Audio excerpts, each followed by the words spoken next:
So a big welcome today to our industry experts. I believe they're all online now. Bianca was the last one I was waiting for. I'm hoping she's here. If Liz can give me a hey if she's not when we get there, we'll give her a bit of time. Otherwise, I'd like to welcome Alison Porter, who is the statewide swimming coordinator for the Department of Education.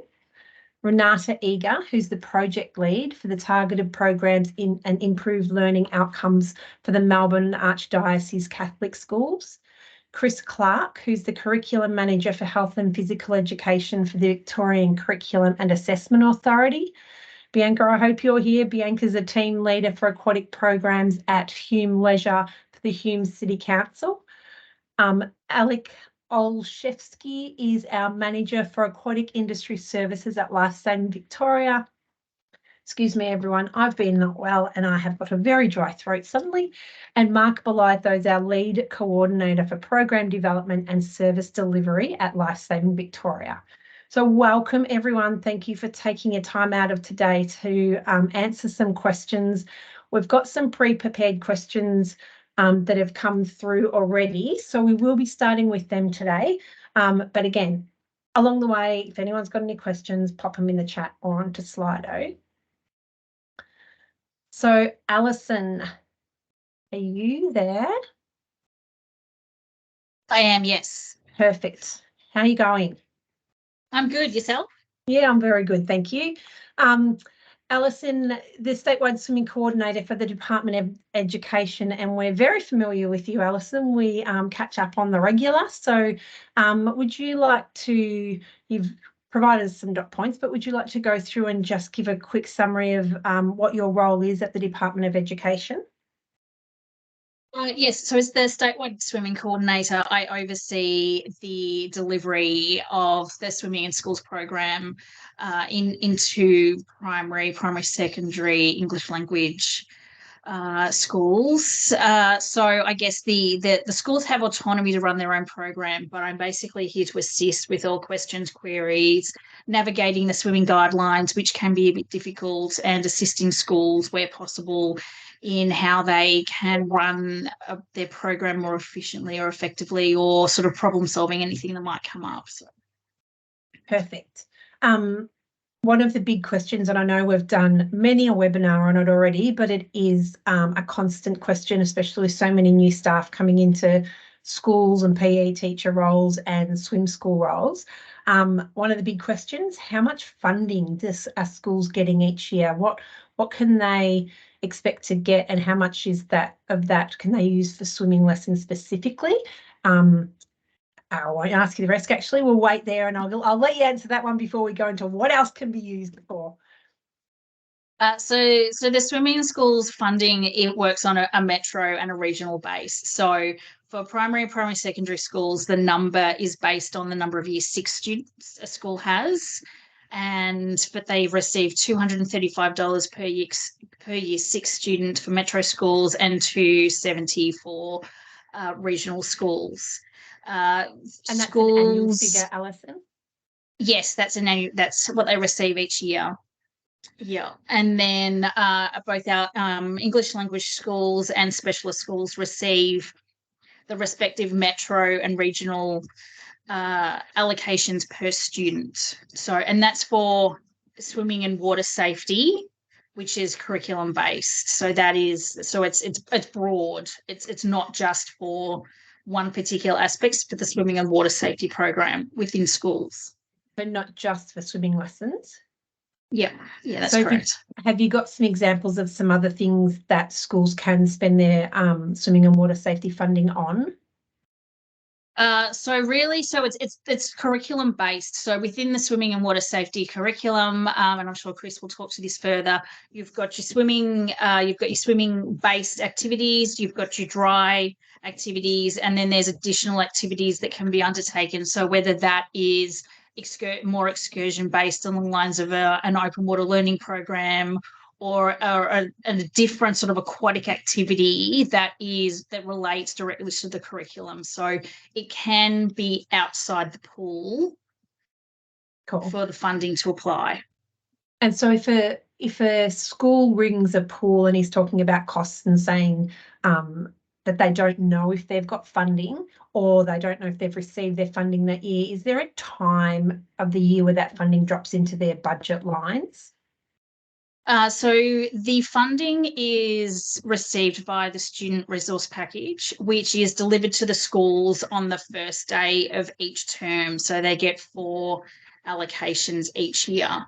And so, to be honest, I'm not entirely sure how that looks from a budget point of view because I don't see that, but it's its own allocation. So within schools, their business managers and principals would be able to see that it's its own line item of funding coming into a school, which is received each term. So they should be able to go back to the school and ask what that amount is to check how much they've got to use for their swimming and water safety programs. Yes, and that's correct. If they have issues doing that, someone says, I don't know, I've never seen that before, where do they go from there? From there, they can go to the finance department, which I can get that email. So I'll grab that and I can pop that in the link. So, yeah. And so I'm not sure we've got a lot of schools on education today, but I think if swim schools can kind of head schools in the right direction, that would be a good start, because I know a lot of schools don't know about the funding, or not specifically the schools, but the teacher organising the swimming lessons may not have that information. Yes. I know the department's finance department is able to assist with any of those inquiries about exactly how much a school might be receiving. Perfect. All right, well, we might leave it there, Alison. Thank you. We will come back to you later on with any questions that we've got coming through.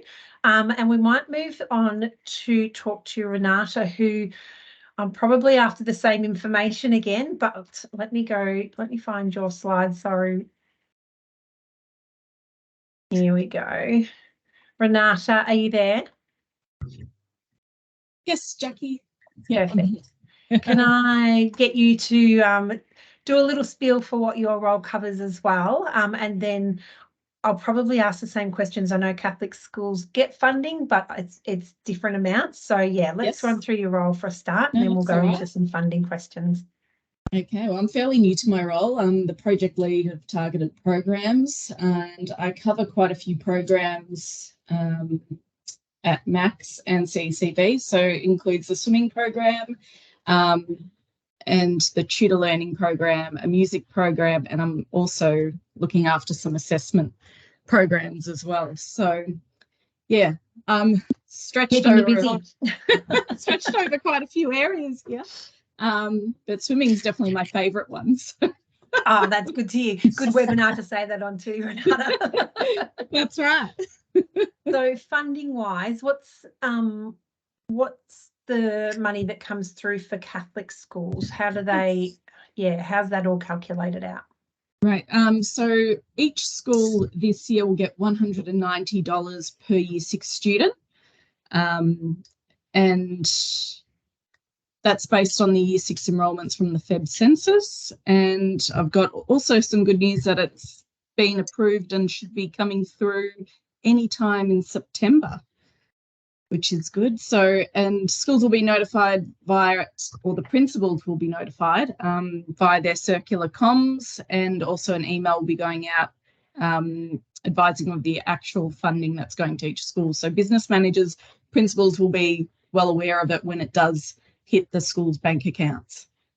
And is that a financial year or calendar year budget? Like, will they get money again next year if they? Yes. So it will be, it's pretty much, I think, a July to June financial year structure, and then it'll be again next year as well.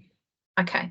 So if schools are booking in their programs, they can comfortably do it annually, knowing that probably at the same time every year they'll get that money come through. Correct. Yeah. And what can the funding be used for?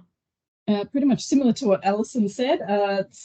The idea of it is to obviously achieve the curriculum and the Victorian Water Safety Certificate by the end of year 6, and that can be done through the swimming lessons, dry or classroom-based activities, or one of the alternative water-based activities. So we know at the moment there's some schools are really struggling to get into swimming programs. So it's possible for swim schools potentially to offer to go out to the school and they can still use that funding to do some water safety stuff at school. Yes, correct. Okay, perfect. I think you've crossed off all my initial questions for you. Thanks for joining. We will keep you on and keep an eye out for some other questions that come through. Of course. Thanks. Thank you, Chris.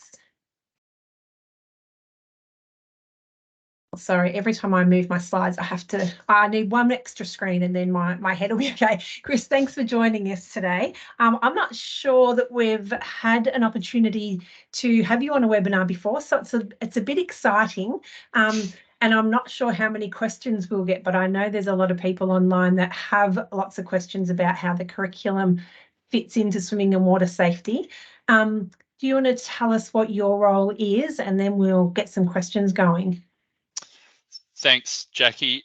My role, summarised pretty well on that slide. That I manage the health and physical education curriculum, and I guess for those that may be on here that aren't in a school context and familiar with that in a really simple sense, the VCAA are responsible for the design and the interpretation, implementation of the curriculum, and then receive support from the department with regards to the ways in which the curriculum is implemented in schools, and the same with our friends in Catholic and independent sectors as well. So less about the practicalities of what it looks like in schools, a lot more around what should actually be delivered and implemented through that curriculum.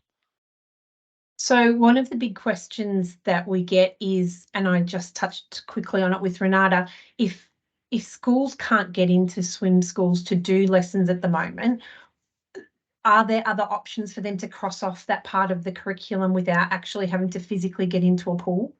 Yeah, and probably really important to touch on one structural element of the curriculum which provides the flexibility and supports what you've just said, Jackie, is that other than foundation or what people would commonly know as prep level, the curriculum is in levels rather than year levels. But those levels, other than foundation, are 2-year bands. So in a really simple sense, what that does mean that if a school can't get into a swimming venue in a particular year, they've got the flexibility over a 2-year period within that band to be able to deliver the in-water component of their swimming and water safety program, which then offers the flexibility in the times that they may not be able to access a facility to be able to deliver dry land and water safety components within their traditional classroom environment at school. I'm not sure if you can answer this one. This is just coming out of facilities. I know that a lot of schools give preference to potentially their Prep 1-2s, thinking that the grade 5s and 6s have already done quite a few years of swimming, and with the limitations on how many students and schools can fit into swim schools at the moment, I think we've had feedback that a lot of schools are only sending their younger students, and I guess it's tied back to they're not hitting that competencies of the Vic Water Safety Certificate. What would your recommendation be if swim schools get the opportunity to talk to schools? What would you be recommending to say to them to try and spread that the years across every second year or whatever? What would you? Yeah. Yeah, I think you almost answered it the best way towards the end there, Jackie. I certainly I'll probably answer it in a really dry sense that the curriculum is really clear in ensuring that students get that regular access to that content, in being able to actually to develop the knowledge and skills and the competencies. We would certainly be encouraging an approach that allowed that regular contact with an in-water component. So if that meant really being quite deliberate in structuring that across every second year, that's certainly better than no access. And I would be certainly encouraging schools to have those conversations, to be quite strategic, to allow for that regular access rather than front loading a program, and then because in really simple sense, if that happens, those students are not receiving the health and physical education curriculum and the mandated requirement for swimming and water safety programs in the way in which is required and intended. So we have the Vic Water Safety Certificate that we monitor through LSV in conjunction with the department. A lot of feedback that we're getting at the moment is that those grade 5s and 6s just simply aren't coming to swimming lessons to tick off the certificate. How does that actual components of the certificate align with the curriculum? Yeah, and probably to answer this, Jackie, I'll flag a resource that LSV and the VCAA have produced in collaboration, and that's the swimming and water safety progression document and resource that's available both through the LSV website and also connections through the VCAA website. And the reason I flagged that resource is because it quite clearly aligns, I guess, three frameworks, and that is the health and physical education curriculum, the national water safety framework, and also then referencing embedded within that the competencies of the Victorian Water Safety Certificate by the end of year 5 and 6, and which aligns with level 5 and 6 roughly in our curriculum. That document is a really useful resource because from a school-based perspective and a teacher perspective, it quite clearly provides examples of how the curriculum aligns and connects with the swimming and water safety program, and also what that means as examples in the National Water Safety Framework and the Victorian Water Safety Certificate. So not only is it useful for teachers and schools, it also provides some guidance for providers in looking at what they're delivering and how that might support schools in regards to assessment and reporting as well. And to encourage the grade 5s and or 6s to attend, to say, hey, if they're not coming, they're not ticking off these components of the curriculum. Yeah. I think Liz just popped the link in the chat for anyone that wants to have a look at that document. So yeah, it's on both the websites, but have a look at it. And I'm sure if anyone has a quick look at it now and wants to come back with some questions, Chris. Well, I did see a comment come up. Liz, are you able to read that out in the chat? What just popped in there? Thanks, Jackie. Yeah, the question is, how can schools better understand the importance of maintaining swimming and water safety practice and education, and educate the parents also? Yeah, that's quite a broad question. Yeah, I'd probably answer it. One of the really important concepts is to remember that swimming and water safety is a Victorian priority, and I think sometimes when swimming and water safety is mentioned in the same breath as respect for relationships and consent education, which are also fellow Victorian priorities legislated through the government in terms of the need for those programs and concepts to be delivered through the curriculum, I think that adds weight and power. They are the three specific priorities that are legislated to be delivered through, particularly the health and PE curriculum. So I think that is an important point to make.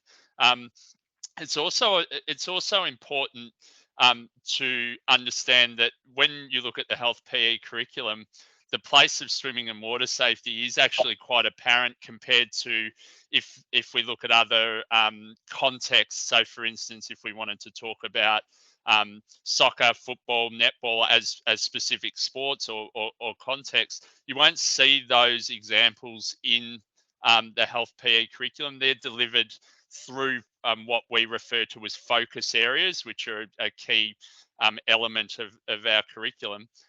Swimming and water safety does actually have, and particularly you'll notice it in the F to 6 element of our curriculum, specific references in our content descriptions around aquatic environments and actually referring to those elements within the swimming and water safety program. So the fact that they're there over the top of actually making reference to other specific movement contexts, I think again adds the importance and the weight. And it's worth probably noting that we're currently in the process of revising the Victorian F to 10 curriculum, and you will see actually more prominence in relation to referencing swimming and water safety in that revised curriculum, particularly in the secondary, particularly in the 7 to 10 context. And we receive questions all the time from secondary settings in relation to schools wanting to know whether they should be still teaching swimming and water safety. And the answer is a very clear yes. And that is within our curriculum. We're just going to bring it out a lot more and make that prominent, particularly in those levels 7 to 10, to make it really clear to schools that is a mandated element of the curriculum. We do get a lot of questions, probably from swim schools more than the schools, about the secondary, and we know it's a tricky space to get into. When will that information that you're talking about, when will that be available, the new or the revised curriculum or the updates? Yeah, I'm sorry to probably not be able to provide a really clear answer, Jackie. It's all at play at the moment. So anyone from a school setting would know at the moment there's been some release of information around the maths curriculum, and that has preceded the other learning areas at the moment. We're in a small state of hold in terms of what that next timeline is going to look like. I guess all I can say at the moment is a lot of the work's already been done. It's now just the next phase of publishing, familiarization, and then implementation after that. What I do want to be really clear on, though, that it's really in terms of the curriculum as is currently our current F to 10 curriculum. I certainly don't want to prompt any anxiety or fears in relation to wholesale changes to that. That's not the case at all. All it is going to be is just some more explicit references to just make clear what the current requirements and expectations are in relation to the delivery of the curriculum. Perfect. So when that does become available, how can people find out about it? Like, where do you get notification that the review's happened or that it's now available? Yeah, so really quite a large comms exercise. So at the moment, one of the other, and those that are familiar with our website, I know LSV and will be particularly pleased to hear this. One of the key elements of the revision will be an updated platform, web platform that we'll be operating from, that will bring together a lot clearly the curriculum and the supporting resources, for instance, the toolkit. So that will be a really key element as well in terms of communication of that. I would encourage people to jump onto the VCAA website. You can register for the newsletter and updates that come out from that. Particularly if you click and search F to 10 newsletter VCAA, you'll be able to register for that and get that out. But those communications out to schools are really broad and have been to date, and anyone that might be on here from a school, particularly leadership perspective, will know that information that's come out, particularly around mathematics to this point, is really quite widely distributed and really quite focused and detailed. So that will be what you'll expect as we move forward into next year. That'll be to give some certainty. It'll be some time later this year into next year where the revised curriculum will be available, and then there'll be a period of time for familiarisation before that'd be implemented in schools. Perfect. Liz, I did see another comment, I think, pop up. Is there something else in the chat there that we need to bring up while we've got Chris on? Yeah, we just had a comment that schools seem to be struggling with getting the message about the importance and priority to the parent cohort. And I guess the question is how we can best engage the parents so that they agree with the school swimming programs. Yeah, I'm not sure that one's so much one that I can speak to as much, and Alison might have a perspective on that, but that really is a matter for schools in relation to the way in which they communicate with their parent cohorts, and with support, particularly from the Department of Education. It's not one that's that would fit within our remit in relation to the VCAA. Don't tell schools how to communicate with parents and what to emphasise. Alison or Renata, have you got any tips or tricks or suggestions for that one?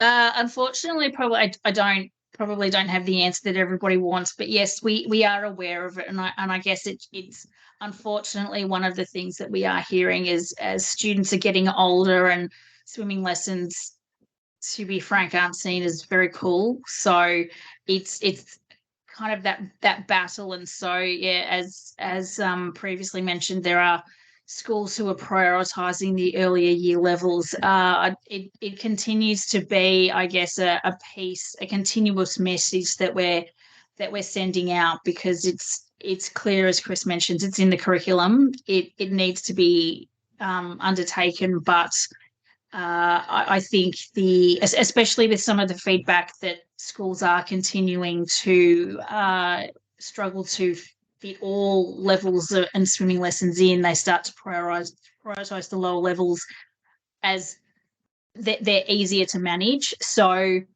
once maybe when we get more swim teachers and there's more accessibility again up and running, then things might become a bit easier. But it just continues to be a consistent message that we need to, I guess, push about meeting the whole of the curriculum and not just the lower levels, really. Work in progress continuously. Thanks, Chris. Thanks, Alison. We will keep some questions in the chat for you, but we'll move on and see if we've got Bianca online. Are you there, Bianca?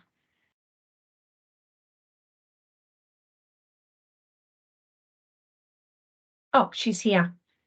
Liz, I might see if you can please let Bianca come off microphone and camera.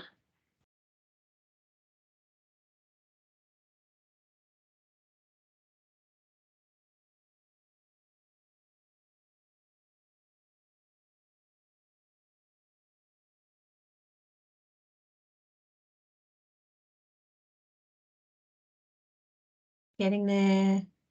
Need some waiting music. Oh, here she is. Hi. I've been sitting here waiting to. I was going to say I could answer some of those questions for you, but continue. Before you do, introduce yourself. Let us know what you do, where you're at. We've got the slide up there, but just a quick overview, and then if you've got some answers, that would be awesome. Yeah, awesome. Thanks for having me today. I am the aquatics team leader here at Splash in Craigieburn. As you can see, we have a quite large Learn to Swim program, and then a quite extensive big school programs here. Have about 60 schools running their swimming program here. This year, capturing over 5,000 students. Answering a couple of those questions for me, the big thing in the schools is the champion teachers. That's where you really find the push for the water safety component in the curriculum as a big four, as we call them. You've got your reading, writing, maths, NAPLAN, all those really important curriculum presence. But unless you really do have that champion PE coordinator fighting to use the funding correctly and make it an important part of the curriculum within the schools, that's where I find most of my school programs are successfully run here with that school sports coordinator, PE teacher champion. What we've had to do here as part of the swim school person is really adapt our parent communication with the schools. So although it's not really our responsibility to get out and reach their parents and communications, we do help as much as we can. So with that, is that regular communication or the one off just before your program? A bit of both. If I'm dealing with a English learning school that we have a few in the northern suburbs here, that is translating all of our communications into the language that they speak. That is having the parents that are really hesitant to come down and even have a tour of the swim centre. A case of them just seeing that it's an indoor facility. So if their school are coming, for an example, in the wintertime, we know that those families are really hesitant about getting wet in winter. For the parents to physically come down and have a tour of the centre and see how dry and safe the centre is enough for that school to really champion that program. I do have a bit of a swimmability survey that we send out with all parent and permission forms. That's a real overview of each student's ability. So the parents can really put as much information in there as they wish that I read, not the school. So I can really come straight back to you. Yeah. Yeah. And that has everything to medical history, to swimming history, a bit of a questionnaire on ability, distance. So from the swim school point of view, that's really how we champion a bit of that parent communication in our space that I've found over the years. And you're trying to build that direct connection with them so that they build trust with you to be able to say, yeah, okay, I'll send my child to swimming lessons because they seem like they're doing all the right things and I trust them to have my child. 100%. It can be an English language barrier school. I've got my very first special needs school that's coming in next term. So the creation of that program is a whole lot different to a prep program to a grade 1 and 2 program. So yeah, really with the swim school and the PE teachers, I feel like you both need to really have a passion for that to be really successful, and parents and principals, everyone on board. And then you build that relationship. I mean, schools at the moment for me are booking 2025, 2026. And I'm like, hang on, I don't even have a calendar set up for that just yet. So yeah, it's a space that you really have to champion, as we call it. Very good. Well, that's great information. We really want you to tell us how amazing and how easy it is to upload to the Vic Water Safety Certificate portal. You guys do a great job with assessments. I know you've been involved in our at-risk project where we did multiple assessments for the Vic Water Safety Certificate. Some of the feedback, I won't say a lot, some feedback we get is it takes a long time to upload the data. So the data is vital for us to be collecting to see where students are at and where funding's needed and all that sort of thing. How do you do it so well? How do you fit it into your day? I know you don't have a hugely big team leading your hugely big program. How's it fit into the day? Yeah, so with the framework that I've forgotten his name already. The man that was talking about the curriculum. Oh, Chris. Yes, Chris. We align our schools program with that LSB framework. So your foundation 1 and 2, 3 and 4, 5 and 6, which is mainly the primary school students. I align my program development and competencies based on that framework. So pending the year levels that come in, if you do, I mean, I do have grade 3s and 4s that are that level 5 and 6, pending on their school ability. Aligning your school program, your swimming program with the framework and the Victorian Water Safety Certificate kind of kills two birds with one stone sometimes. So an example is my grade 5s that are in this week at the moment. I've got 4 levels of them that they're swimming. The Victorian Water Safety Certificate is the school's level, so that's how it's easy to mark the component side of the certificate. I know marking the component side of the certificate can take some time in the water. So as they're far as doing it already as part of their program. It's not an extra thing to do. Yeah. No, the curriculum is the certificate if they reach that higher level 5 and 6. As far as the online portal, I love it. It's so easy to drive. It's so easy to use.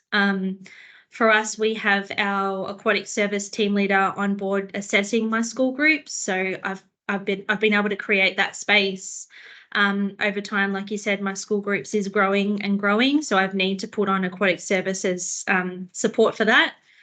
So they mark off their competencies, and then I just grab that information, import the data. It can take up to 5 minutes. Like, it's not even that long to really import those certificates.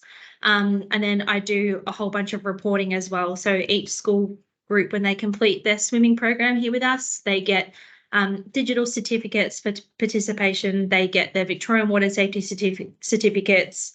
I've got a report data that the teachers can copy and paste and put into their reporting. So it's easy for them to report this progress in their school term reports over the quarter that they do.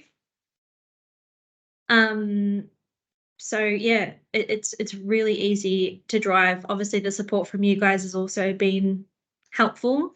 The acknowledgement that we're doing the right thing. And for me, really knowing where those statistics go, what does my little import of one little school here in Craigieburn, how does that help the bigger picture? For me, I just sat next to the statistics leader at a conference of yours one year, and knowing that my little stats go to the big wider world was just a bit of an aha moment. Okay, we're making a change not only in the north suburbs here, in Victoria, in Melbourne, Australia, international. Yeah, so every little bit helps. It doesn't matter if it's 2 or 22. And for anyone that doesn't know, we've started collecting data on students who aren't, the number of students who aren't achieving the certificate as well. So it's just a number. You don't have to put in the name of every single child who didn't achieve. So we're getting the names of the students who do achieve so that they can get a certificate, but we're also now tracking the number of those who don't, just so that we can keep a record of, the success rate. It's divided out in our sort of background database. It's divided into regions, so we can see what regions perform well. We can see what areas we may need to concentrate a bit more on, or we can provide extra support for. So yeah, every number counts. And I'll acknowledge it's been clunky in the past. We had some issues with if you had a space here or a dot there in the wrong spot. It was challenging to upload, but we work on it continuously on the portal. So it's, I believe at the moment, unless anyone can say there's any issues otherwise, I believe everything's running smooth. And from what we know, most people are saying 5 minutes. Once you've got your data, 5 minutes to upload. So we really do appreciate it. And we do watch those numbers click in through the background, and every 2 or 3 is a bonus. So yeah, get your data in. Yeah, and look, I also get the schools to send me in a spreadsheet their class list. So when it's coming to that time for my own data versus the Victorian Water Safety Certificate data, even then it's a simple case of copy paste. You can either copy and paste if you've only got a couple, or you can manually upload a spreadsheet and it filters it all for you. So again, another step that making it easier. I can see a couple of questions in here. Yeah, do you want me to answer them? Liz, do you want to read out those ones there, the questions that have come through for Bianca? Yeah, thanks, Jackie. We've got a couple for Bianca and we've got a couple more for either Chris or Alison. So I'll start with Bianca's questions. First is, do you have much trouble finding teachers? Oops. Do you have much trouble finding teachers for 60 schools? Yeah, definitely. Always. It's an industry shortage. For us, it is just a constant recruitment drive. We have our Learn to Swim teacher qualification application live at any time. We do go out to all of our local high schools here, so to recruit those 17, 18-year-old students who are looking for a bit of a different job versus Coles, Woolworths, McDonald's. For me personally, my school's team are mums. So, it's the perfect mum job, hence how I started in the role myself.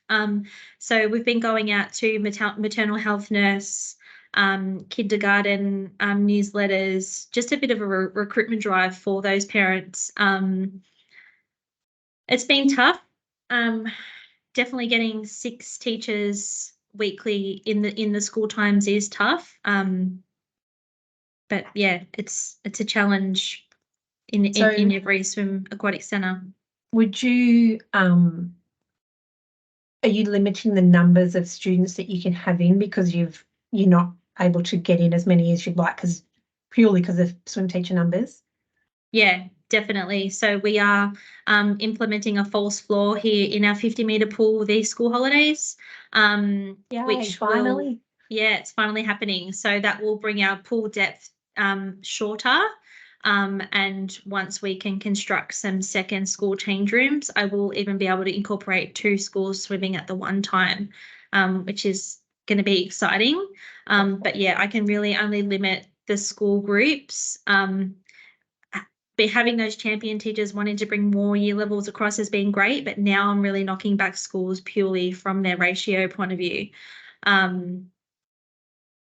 Yeah. I think it's story across the board. Liz, did you have another question there for Bianca? Yeah, we've got another one for Bianca. Would love to tap into your digital certificates for schools, would save a lot of time. So perhaps an overview of the BWSC would be beneficial. I think, Bianca, you do separate other digital certificates. So you do 2 lots. Is that what you were saying before? Yep. So we do our own leisure centre certificates, which I can definitely show her the format of that as well. Definitely pass on my email address if you like. And then, just do the digital Victorian Water Safety certificates. So, once they're generated, you can download them into your mailbox instantly, and they get emailed to the schools as well. So I don't do any printing, cutting, laminating. It's all digital from me, and that goes back to the school. So you send the Vic Water Safety certificate as a digital and your own facility certificate as a digital? Yep, I do it all as one big end of program report. Their finance information, the certificates, reporting, and then a follow-up for next year's program. So it's all generated in one email. You got another one there for us, Liz? Yeah, thanks, Jackie. If students are mostly failing the BWSC, does the school need to do more, or is it really a matter, or does it not really matter if they aren't meeting the BWSC? Is that for Chris? Maybe. I don't know. Chris, give me a nod if you want to answer that one. Otherwise, we might move that one to Alison if that's appropriate for Alison. Sorry, Jackie, I came on the end of that. That's all right. Liz, do you want to ask that question again, see if it's something Chris wants to take on? Yeah, thanks, Jackie. The question is, if students are mostly failing the BWSC, do schools need to do more, or does it not really matter if they aren't meeting the BWSC?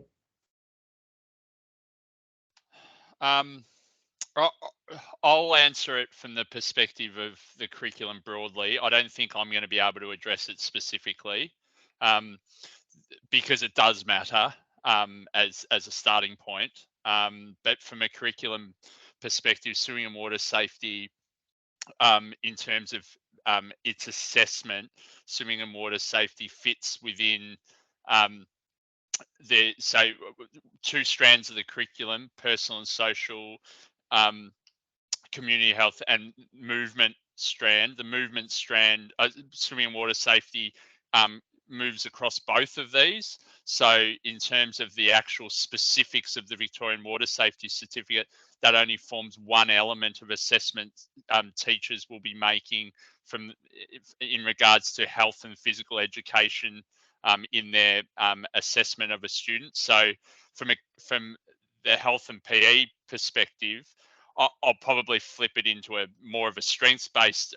If a student had a reason why they wouldn't be able to, due to illness, absence, injury, or whatever it might be, that at that point in time they haven't been able to demonstrate the requirements of the Victorian Water Safety Certificate, a teacher who is assessing them broadly for health and PE will be looking for other evidence of how they've been able to demonstrate the achievement standards, which aren't just swimming and water safety focused.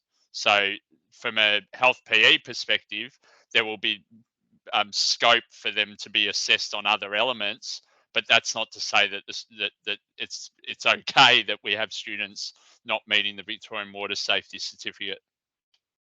I don't think I've answered that maybe in a perfect way, but I think I can probably support that with saying that the Vic Water Safety Certificate, while that's Victorian, it aligns with the National Swimming and Water Safety benchmark. So for 12-year-olds. So that's a national benchmark, and it's a benchmark that organisations from across, and Alec may be able to say who, actually it's not your group, Alec, but our organisations from across Australia have got together and set that benchmark. So that's beyond schools. That's a national expectation and a national benchmark for students to be reaching that. There's 3 benchmarks in the framework. So there's a 6-year-old, a 12-year-old, and a 17-year-old benchmark. A lot of effort's been put into the recognition of that 12-year-old benchmark.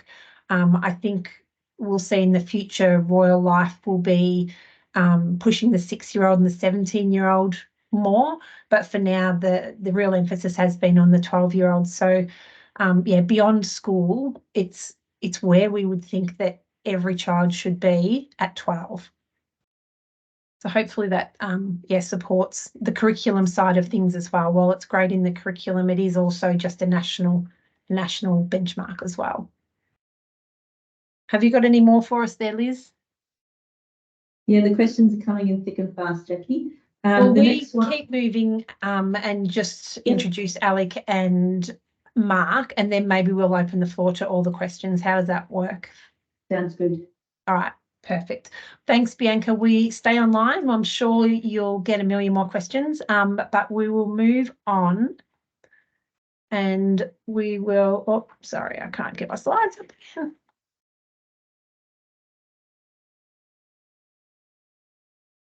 No, my slides do not want to move on. Let me see if I can get them. I don't need you just yet, Liz. Give me one more chance. Alec, here we go. Alec is the manager from Lifezone Victoria for the Aquatic Industry Services. Alec, do you want to give us a quick rundown of your role? And then I've got some GSPO questions for you. You'll love them. Thank you, Jackie, and thank you for all the speakers that have come before me. My role is in interacting with the aquatic industry, and that's broadly. So we do a lot of work with facility management, broader industry organisations, a lot of advocacy in the background, but a lot of our services focus on safety and risk, as it says on the slide here, and also training, planning and advice. I also sit on the National Aquatic Industry Committee, which is the committee that helped develop and update the guidelines for safe pool operations, which is on the slide here as well. And at Lifezone Victoria, we operate programs such as Platinum Pool, Watch Around Water, Swim Safe, Keep Watch, and also manage the Victorian Safer Public Pools Register. So it's a lot that the department does. We work very closely with the education team here at LSV as well. So, Alec, the GSPOs, Yes. the National Aquatic Industry Committee sort of update those, review those constantly. Who sits on that committee? Can you give us an example of a couple of the organisations, or not even a couple, as many as you can think of on that committee? It's lucky I prepared, Jackie, because there's 20 of them. Okay, we don't need them have- all. Maybe give us your top 5. Yeah. So all of the Royal Lifesaving Society branches sit up there. It's chaired by the Royal Lifesaving Society Australia. We've got Swimming Australia. We've got the Australian Council for Swimming and Water Safety Teachers, Ausswim, ASTA, peak bodies like ARV, ARI, and LIWA, which are the New South Wales, and Western Australia and Victorian aquatic industry peak bodies like SPARZA, and we've also got a number of city councils, and then leisure centre management groups like Aligned Leisure, Bluefit, Belgravia Group, and the Y, etc. So there's quite a number of different stakeholders make up that committee. And then, Alec, what happens when there's a review needed or an update happening with the GSPOs? What is the process? How does it all happen? So essentially, changes are brought by members of the National Industry Committee. So any one of those members can raise a point to be changed, and then it's put to the committee as to whether there needs to be an in-depth look into that particular wording, or whether we need to change an entire guideline. Just for context, they don't change all that often, or they haven't changed all that often in the last 5 years. The last major change in the GSPO occurred in 2018 when it was all restructured. But from time to time, we change a couple of words. We need to keep things up to date in terms of the relevant qualifications as the qualifications change. And sort of more broadly, things that have changed in the last 5 years since that major shake-up has been the introduction of a guideline for child safety, which aligns with the harmonised legislation that occurred across the country. And at the moment, we're working on just clarifying the qualification within GSPO. So qualifications are currently spread throughout the GSPO. What we're trying to do is bring them into one guideline and take them out of every other part of the guideline so that it's all there in one spot for people to find. That's what we're looking at the moment. Much easier. That'll be great. Indeed. So when updates do happen, how's it communicated, or how can people stay on top of any of the changes that actually do happen? So as part of the National Aquatic Industry Committee, we're required to communicate those. So any of the member bodies should communicate that through their newsletters or their industry communication channels. But the National Aquatic Industry website and the GSPO website, which is housed by Royal Lifesaving Society Australia under the Guidelines for Safe Pool Operations, is probably the best place to find anything that's been updated or about to be updated. There's a section there which sort of highlights what's new, what's coming under that GSPO itself. So the same link that's in the chat here is the place to go. Perfect. So if people want to bring up a change that they would like to see, or have any concerns with any of it, the easiest way is to go to their peak body or their association, or whichever one of those organisations they're associated with. Go to that organisation and say, hey, I've got a concern with this, or I don't think this is right, or whatever. Take it to them, and then they will represent swim schools at the NAIC.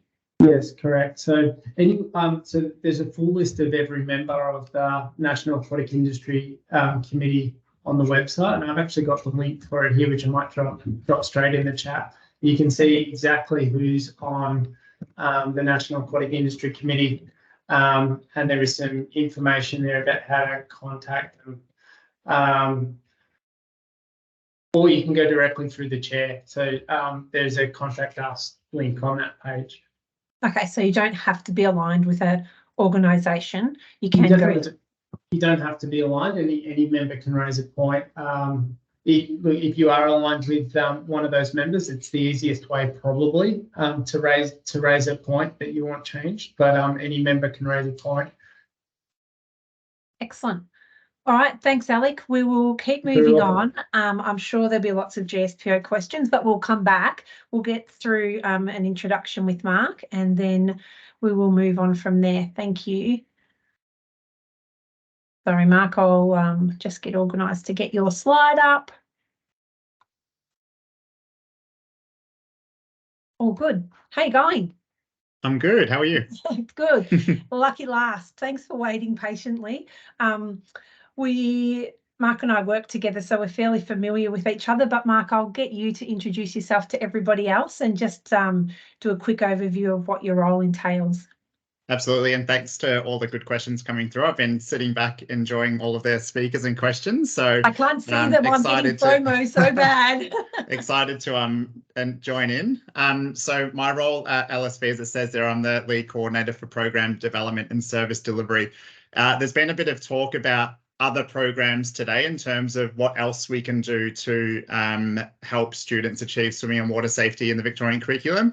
And that's sort of where I sit in those other programs. So we deliver open water programs, and there's other organisations like Lifesaving Clubs and other sport and rec organisations that deliver open water programs that really aim to extend student learning beyond swimming pools. So our programs, called the Lifesaving Education Programs, aren't designed as a replacement for swimming lessons.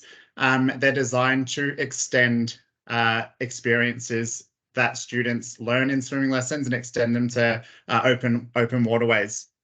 As part of that, I also look after the management and recruitment of all of our staff who deliver. Last year, we delivered to about 37,000 participants from 219 schools. So big one from us last year, and work on a few other projects. I saw some familiar names in the chat as well. So work on a few other projects across the state to support swimming and water safety as well. We've covered off a lot about how swimming and water safety fits into the curriculum. Is there any gaps that you want to fill us in with about more on the open water side of things than the in classroom or in the pool? Yeah, absolutely. So I guess a key strength of engaging students in an open water program is, as Chris mentioned before, there's the 4 focus areas of the health and physical education curriculum. One of those is our challenge and adventure activities. So achieving or running an open water program allows students to go into a program outside of a controlled environment like a pool or a classroom and really be challenged and learn in a scenario that they might find themselves in on holidays or on the weekend or out with mates as they get older as well. So it's really designed to challenge them and to get them out of their comfort zone. We'll often see on our programs, we've experienced it firsthand, we'll often see someone who might be a great swimmer, even a squad swimmer, that when they come through swimming lessons, which is awesome and fantastic to see. But if we get them into a beach or a river or a lake, unfortunately, all the changes and the risks that come with that, such as cold water or dirty water, snags underwater, all of a sudden we find that their swimming ability really drops off, and all of a sudden they're at risk of finding themselves in danger at swimming. So it's really important that we give students the opportunity to experience open waterways in a controlled environment before they go off and do it with their family or their friends, because the statistics unfortunately tell us that those are the locations where unfortunately people are more likely to drown. The statistics show it's not likely to happen at a controlled environment like a leisure centre or a pool. It's our home pools, rivers, lakes, beaches. So really important to cover that off through the Victorian curriculum. It would also be remiss of me not to do a little bit of a plug and say any swim schools who are on here, are we currently looking for partners to be delivering still, Mark, to partner up with swim schools who would like to run these programs? Yeah, absolutely. So obviously we run the programs, and our numbers before, as I said before, that's a lot of students, but it's definitely not all of the students in the state, and we can't do that alone. So life-saving education programs are absolutely something that can be done and achieved by everyone. It's not an easy thing to do. I'd be lying if I say it's easy to get involved and jump in and do. it requires some work, but the benefits, I believe, are huge for your students as well as your staff. We often find with our partners that we've worked with, we'll often find a lot of the feedback that comes back to us is that the staff really appreciate the opportunity to do something different, do something new, get out of the swimming pool and go to potentially their local beach or their local lake and teach. You know, they're teaching a lot of the same key water safety messages, but they're doing it in a different environment and getting a different experience. They really love that flexibility with their work. And likewise, we'll often get a lot of swim teachers come and work on Life Saving Victoria programs just for a bit of a change. And it works really well to develop their learning and their teaching skills. They take so much away from both programs and are able to deliver such a good experience for their students. So yeah, it's absolutely something that everyone can deliver. So if you ever thought about, if you're close to a beach or even want to do more stuff with local schools and classrooms, or just want to enhance a program that you've got at your pool, because there is a lot that can be done just at the pool. If you don't have access to an open waterway, then absolutely get in touch, and we're here to help. Perfect. For a little bit of background for Mark, he has come from a teaching background, then found himself at a facility and has now landed at LSV, or not now, a little while ago now. But so Mark actually does have a background right across schools, swim schools and LSV open water programs. So he's got a really great knowledge of the benefits of tying everything in together and making it complementary, I suppose, for each program. My last quick question, Mark. A lot of mainstream programs around. What's on offer for students who may fit outside the mainstream box? Yeah, so similar to what a lot of our pools would offer, specialist and SDS schools, they receive funding through the same streams as our government schools do.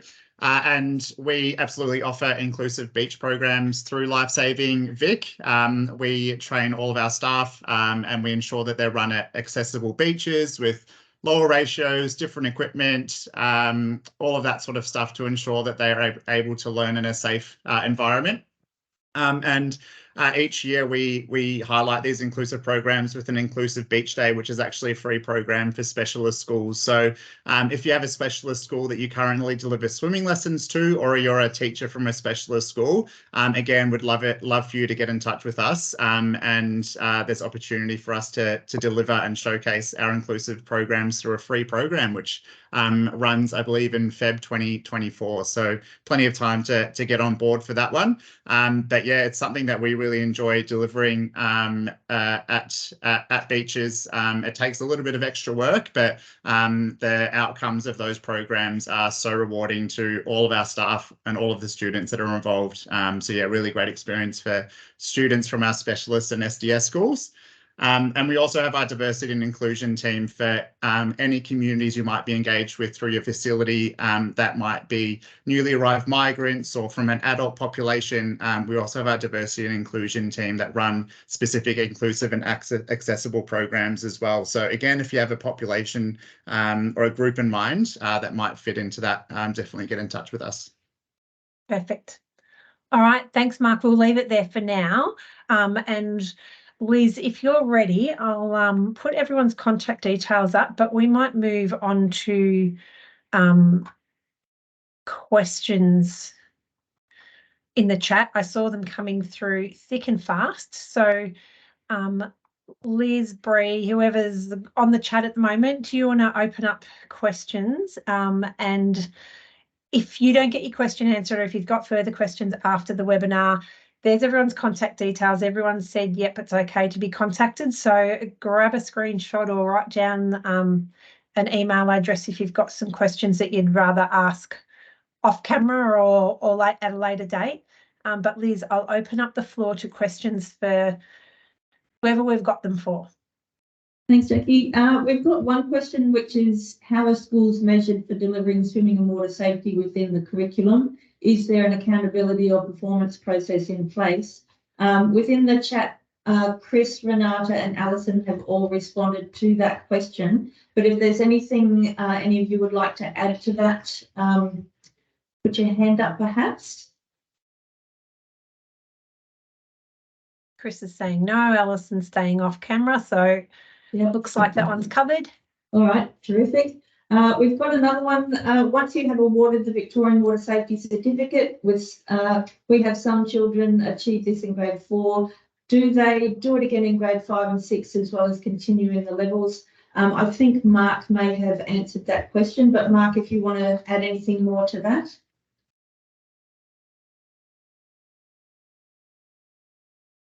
No.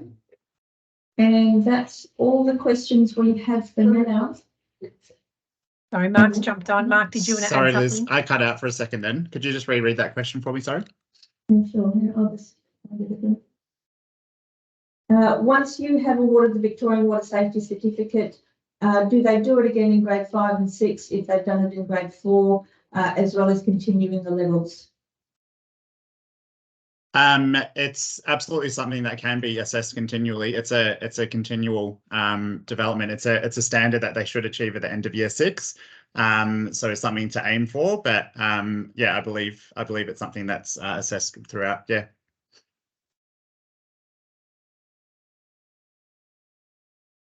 And that's all the questions we have at the moment, Jackie.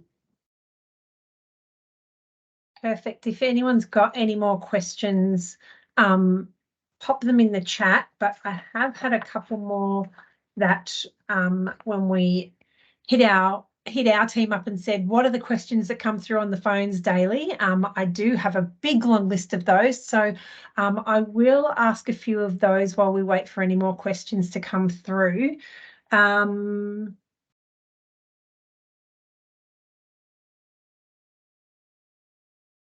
Alec, I'm not sure if you've got the answer to this one on hand, but one of the questions that we regularly get is, what is the swim teacher to student ratio and where can I find it? Right. So I think the short answer to that is there's a number of swim teacher to student ratios, and it depends on which set of guidelines you're working within. One of the other questions that I did prepare for, which sort of ties into this, is when should we refer to GSPO and when should we refer to PAL? And the answer is you should refer to both, and you should understand your requirements under both, and that'll help determine what level of supervision and what level of ratios are in place. But it's important also to recognise that there's a number of different ratios depending on the circumstance. So PAL guidelines really give us advice. Alec, can you tell us what PAL stands for, like what they actually are, for people who don't know what PAL guidelines are? To be honest, I've never actually worked out what PAL stands for, but they're essentially Policy and advisory. Okay, so yes, all right, yes, absolutely correct. It comes from the Policy and Advisory Library, but they're the excursion guidelines that schools are required to utilise when they go out of their school facility, and it covers a whole range of activities. The specific PAL guideline that we're referring to is the Water Safety and Recreation Guideline, but there's a number of others for different programming situations. And Alison might be able to further talk to that because it's not my absolute level of expertise. However, within PAL guidelines, there's ratios that are determined based on levels, so beginner, intermediate, and advanced swimmers. But also I can tell you what they are. Yeah, but also in the GSPO, there's ratios that refer to minimum class sizes, which again are aligned to some levels. And there's also ratios that refer to minimum supervision levels. So the idea is to get your head around all of them and apply them to the circumstance which you're undertaking. I might defer to Alison and Bianca if they want to speak further on those. There's a lot, yeah. A lot of ratios, do you mean? Well, there's a lot of different circumstances you need to get your head around, and the circumstance will determine the ratio. Got it. Alison, did you want to say something there? Yeah, I guess just looking PAL, PAL is the Policy and Advisory Library, which is basically schools' I guess initial one-stop shop. So it's enormous, and it's, do you have a question on excursions or school uniforms, or it's sort of where schools can go to first. And then within that, there is a number of different guidelines that talk about excursions, the variety of different excursions that there are, including also things more specific like the swimming and water safety guidelines. And I guess then within the swimming and water safety guidelines, it covers 3, I guess, main areas of swimming, which is swimming lessons, life-saving programs, and also recreational swimming. And then within that again, you've got ratios for beginner, intermediate, and advanced, and the ratios differ a number of times. So yeah, it's a 17 or 18 page document in itself, which covers a lot. So it's just one guideline that's very long that does cover a lot of information. But I guess with regards to the ratios, they're the maximum ratios, because we do know that a lot of schools and pools use much smaller ratios. But I guess these are the maximum ratios that, from an education point of view, have been set. So Alison, you really need to know your specific scenario that you're going into to be able to specifically look up the ratios required for that scenario. You can't just be like, oh yeah, once we use this, and then that's the one you're going to stick with. Yeah, because you can't just say, oh, we're going to go for a swim. It's like, well, where are you going to go for a swim? Like, are you doing, is it on a camp? Is it structured? What's the level of your swimmers? So yeah, there's quite a bit of information behind it to look at first before you can then sort of narrow it down to, you're doing swimming lessons in a pool. You've got a mix of beginner, intermediate, advanced. So it's a large ratio. It's a large document to get your head around first, and that's just one of the many documents that schools need to navigate through when organising swimming lessons or any other excursion that's water-based. So your swimming lessons are 1 to 10 for beginners, 1 to 12 for intermediate, and 1 to 15 for advanced. And they're the maximum ratios. We know that most people would be less than that. But and your preps are 1 to 8. So that's generally what we stick to. Grade preps are 1 to 8. And then I do a 1 to 10 ratio just to be on the safe sides. And if I do need to slot a few more in, it's really only in those advanced groups that I know that I can go up to 15, but that is also still a lot. Yeah. Can I just add to that it really does depend on the circumstance and the environment that you're in. So what Bianca's talking about there is ratios within the swimming lesson context, but it is different for surfing at a beach. It's different for kayaking in a river. It's different for a whole raft of circumstances. It's different for walking along the beach with a group of kids and they get their feet in the water. Exactly right. So it's quite descriptive, the circumstance that you're applying the ratio to. Excellent. Thanks, Alec. While you're there, Alec, though, you talked before about the Victorian pool register. Mm-hmm. How can people get onto the pool register? So register's housed on Lifesaving Victoria's website. It's under the aquatic industry area of the website itself. And I can put a link to it here in a minute. It's about to go up. The Victorian Safer Pools Register was developed post-coronial recommendations from an incident in 2014, and it's part of the process of ensuring that pools within Victoria are regularly assessed for safety purposes. So we house the register on behalf of Emergency Management Victoria. And in turn, we also fill in the register on behalf of swimming pools that are registering to be on it. Part of that registration process is a commitment to do pool safety assessments, which can be done by auditors or organisations that have registered through the GSPO to audit. The broader piece there is that the register has now been incorporated into those PAL guidelines as not a mandatory requirement, but as a requirement for schools to have a look at in determining their level of risk before taking students to particular swimming pools. So not just for their own pools, Alec, but for public pools. Yes, to take students to other outside their own facilities. Correct. So if you're going to a Learn to Swim centre or an education facility or a public swimming pool, there is a recommendation in those PAL guidelines to review whether the individual pool has actually had a safety assessment. Great, thank you. Mark, I might finish up with a question for you in case I'm not sure if there's more come up in the chat, but we talked before about running those programs and partnering with swim schools to run programs in open water. Are there different qualifications needed to be able to do that? I know the ratios we've just said will differ and you need to check it out with schools, but if you think that it's a great idea to head to your local waterway and run a program, is there different qualifications required for running those sort of things? Yeah, so everything varies slightly, and you can see in the link that Liz posted, it's all in that same document for open water programs, which are listed as life-saving programs, which are what ours fit under. The ratios vary slightly, stick around the 1 to 10 ratio as well.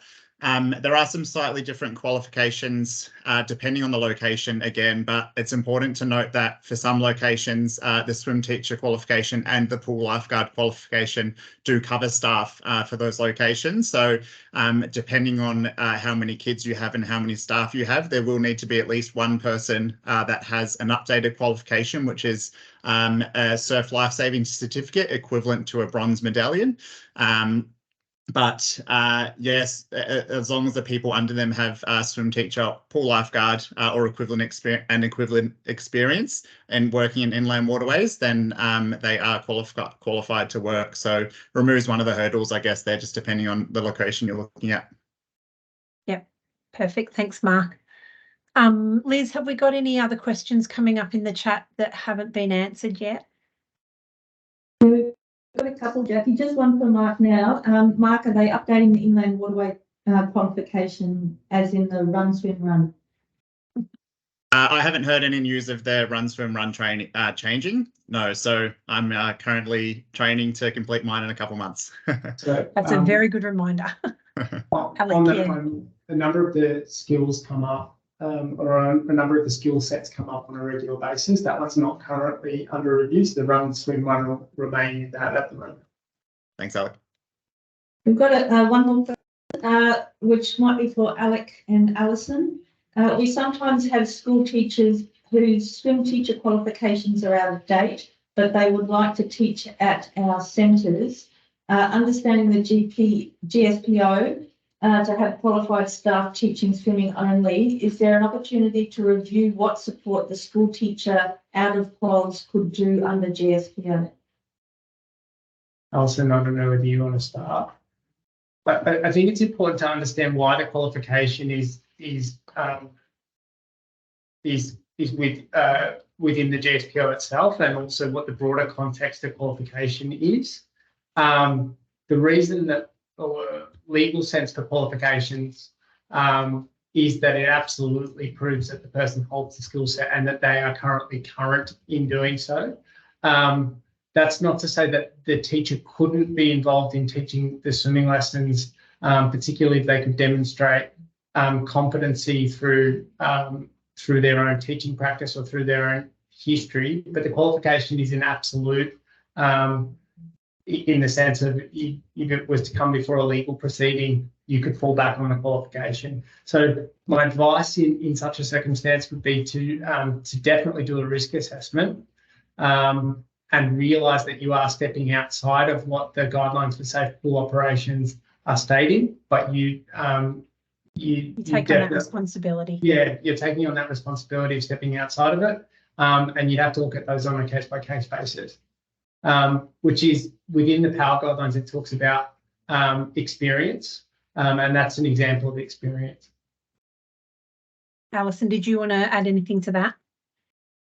Yeah, I guess just to say that the GSPO is probably more firm on this than the education guidelines, because as Alec mentioned, it says, and I've just got it in front of you, that at least one instructor must have one of the following, which is swim teacher award or a swim teacher competitive swimming qualification for swim instruction. So and then it talks about other teachers being able to have experience. So it's a little bit of a softer guideline from the qualification point of view from our guidelines, but in looking at both, as Alec mentioned, we need to look at both of them. The GSPO probably trumps in this instance, but I guess that's probably one of the comments that we do receive from teachers is that they've, their qualifications expired. And I guess that's one of the challenges that a lot of teachers do face in trying to not only teach their classes, but also keep a number of their qualifications up to date. And often, particularly regionally, the teacher is the one teaching the swimming lessons as well. They just don't have enough swim teachers, obviously. So they've in the past jumped in and helped out. But yeah, we're finding more and more the need for the qualification, just to not only for the formality, but the actual capability, I suppose, to be able to teach and do it safely, rather than just come along for the ride for 20 years and never get that qualification, or just let your qualification lapse. Liz, how are we going with questions? Have we got any more there that we need to get to before we finish up? That's all the questions we've got in the chat so far, Jackie. I've just put the toolkit link up in the chat as well. A lot of the information that the links that have been put in the chat are on the toolkit. So if you want one place to go to find a lot of this information, that's the one. Excellent. All right, well, we might wrap it up there. Thank you to everybody who's joined. Thanks to the panel who've been on and taken time to prep for today, and to everyone else who's taken time out of their very hectic day to join us. If you've got any questions, as we said, either contact, actually I might get Liz here to pop my email address in the chat as well. If you've got specific questions for anyone from the panel, get in touch with them, or if you've got a general question you're not sure where to go, feel free to shoot it through to me and I will either find out the answer and get back to you or forward it on to the relevant person. Thanks to everyone from LSV who's been on the chat helping out. I know we've got a few that have been sitting quietly in the background. And we will call it a day there. We will send a link to the recording out in the next week or so, and we may even try and collect up all those links we put in the chat and pop them into one nice little email as well, so everyone's got all the links available. Thanks, everybody, and we will see you at the next one.